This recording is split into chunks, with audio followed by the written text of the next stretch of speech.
Second case is when the conductor xy is of infinite length but the point P lies near the end x or y. That is, the point P, this point P is lying near to either y or either x. Let us consider that point P is lying to y end.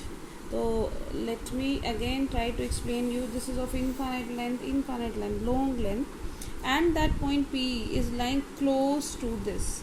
In that case, you can see that if I draw it to the end point, when it join here, this angle becomes almost 0 and this becomes 90 degree, right? This line becomes parallel, means this angle phi 1, this angle phi 1 at this case will become 0, right? And this phi 2 becomes 90 degree. So in that case, phi 1 is equal to 90 degree and phi 2 is equal to 0 degree. So B is equal to mu naught upon 4 pi I by A sine of 90 plus sine of 0, or that is equal to mu naught upon 4 pi I by A 1 plus 0, or B is equal to mu naught upon 4 pi I by A into 1, right? So next case is, the third case is if length of the conductor is finite, say L, and the point P lies on the right bisector of it. Right bisector of it means it divides it equally.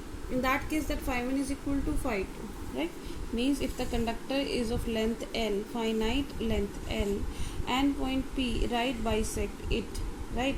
In that case, this phi 1 should be equal to this phi 2, or we can say phi 1 phi 2, or we can say this point, from this point to this point the length is L by 2 and this is L by 2. We know that that is A and that is R. So this R can be calculated by Pythagoras theorem using the formula A square plus L by 2 whole square, right?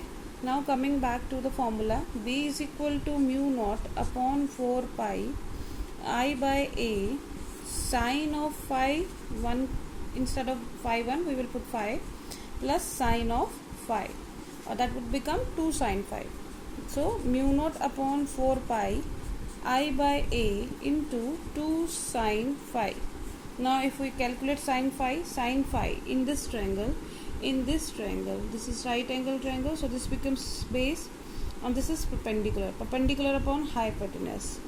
So mu naught upon 4 pi I by A 2 L by 2 divided by hypotenuse, that is equal to A square plus L by 2 whole square.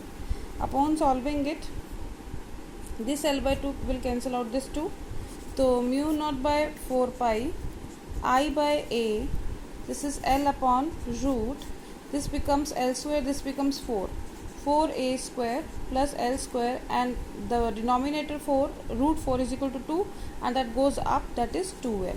So this is the formula when the point P is at the right bisector of the conductor of finite length L.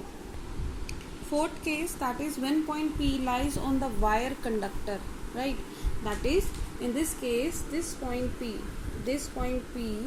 lies on this wire at this point, like that. This point P lies on this wire. In that case, this DL component and this R component will be parallel to each other, or may lie on the same line. So in that case, that theta becomes equal to 0.